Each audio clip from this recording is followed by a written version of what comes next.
القصة قديمة، في أزقة وشوارع وطين، قاعدين يمشون مو عارفين وين يروحون. كل ما بين عدة خطوات حمد يطالع في أماني ويقول لها وين بنروح، ويرجعون بعد خطوات أماني تسأل نفس السؤال وحمد يسأل نفس السؤال وين بيروحون.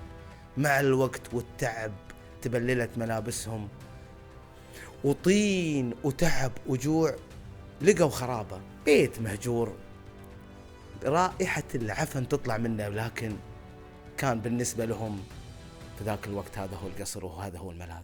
راحوا، وتخيل معي هذا المشهد، حمد منهك رمى نفسه على الجدار يبغى يستند على أي شيء، قامت أماني ورمت نفسها عليه.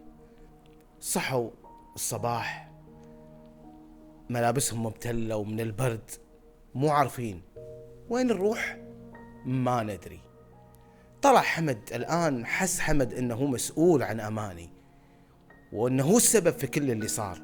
قال لها اجلسي مكانك، أنا راح أحاول أني أنا أوفر لك أكل، وخلى على عاتقه وأكتافه مسؤولية أماني. بدأ يلف في الشوارع، ما عنده أي خطة، ولد بعد هو ينعد صغير، واحد عمره 18-17 سنة، ما هو عارف شو يسوي. وصلوا إلى مرحلة يعني وصلوا إلى نص النهار مو لاقين وين يروحون، مستحي يطلب فلان، ترى يعني هو ينعد ولد ناس وكان مكفي نفسه، فجأة يروح يشحت عازة عليه نفسه.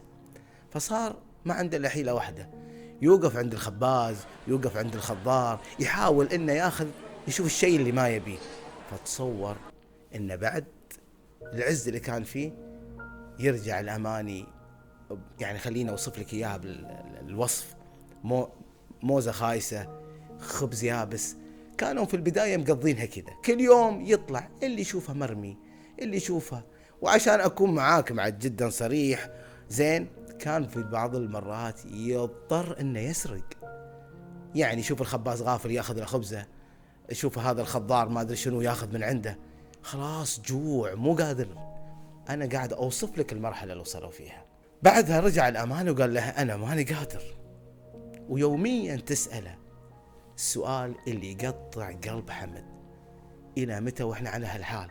وتحاول معاه تقول إيش رأيك نرجع؟ يقول أنا ما أدري، أنا أتوقع أن أخوي إبراهيم مات وأنا ماني قادر يعني تقول ماني قادر أرجع، إذا رجعت معناتها أني أنا راح أموت بعد.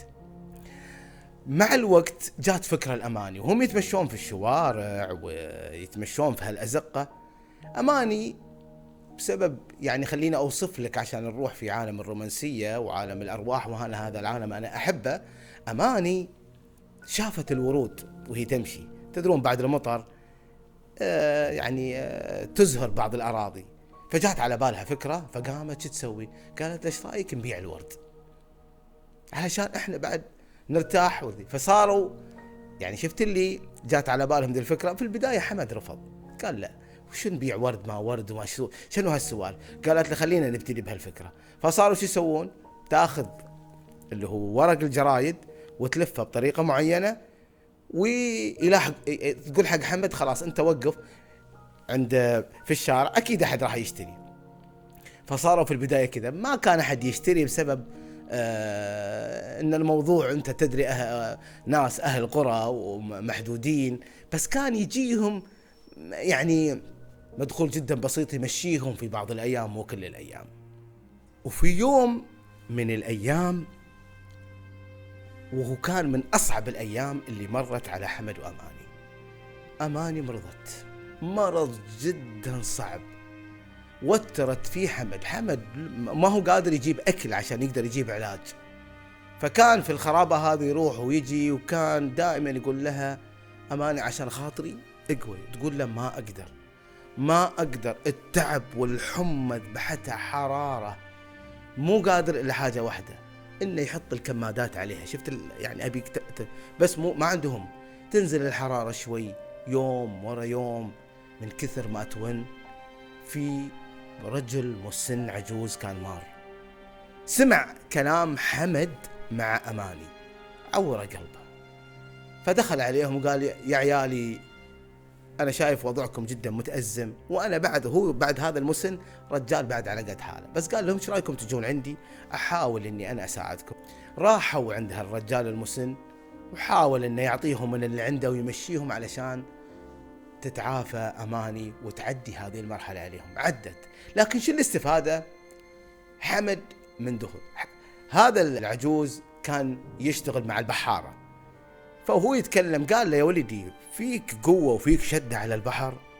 قال له أنا فيني شدة على كل شيء، بس أبغى أني أنا أكفي نفسي وأكفي اللي معاي. أماني أنا مسؤول عن هذه البنت. قال له ما في مشكلة، أنت الحين ارتاح وبكرة إن شاء الله راح أوديك معاي إلى النوخذة ونشوف وإن شاء الله خير. نام حمد ذاك اليوم نوم ما قاعد يحلم فيها إنه بيروح، وجلس يوعد أماني ويقولها يا أماني لا تخافين أنا إن شاء الله. كان يقول الأماني أماني لا تخافين أنا معاكم، أبى أخليك تقول لأماني شلون بتروح البحر أنا إيش بسوي. يقولها لا تخافين ما راح أروح إلا لما نأمن عليك.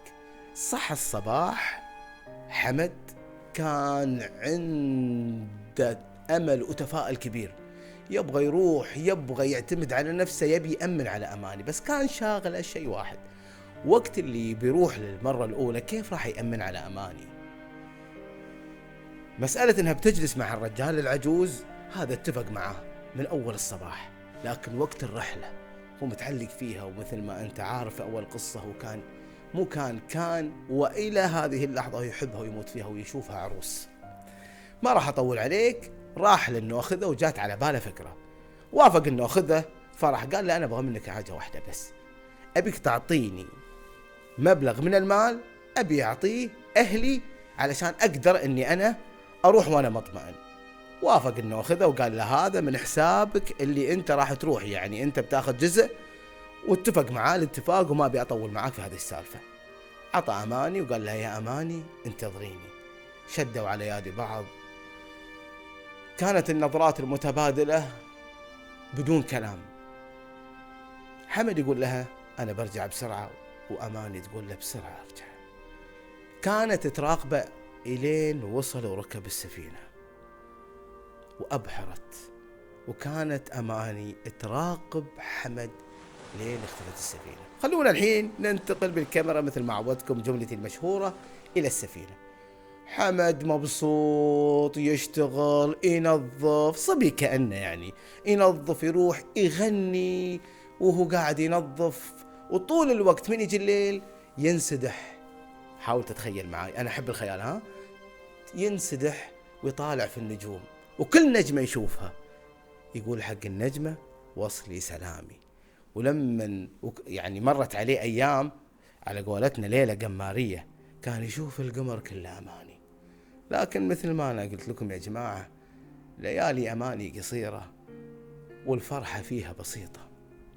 هبت رياح قوية، وكانت هذه أول مرة تمر على جميع اللي موجودين في السفينة هالنوع من الرياح والعواصف. وبسبب قلة خبرة حمد ما قدر يتحمل مع الموج وتضارب الأمواج في السفينة، سقط حمد وسقط معاه كل شيء.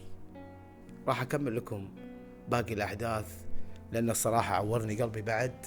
لا تنسون اللايك والاشتراك وتفعيل جرس التنبيهات وتسوون شير، وانتظروني في القصة الأخيرة في الجزء الثالث. أحبكم.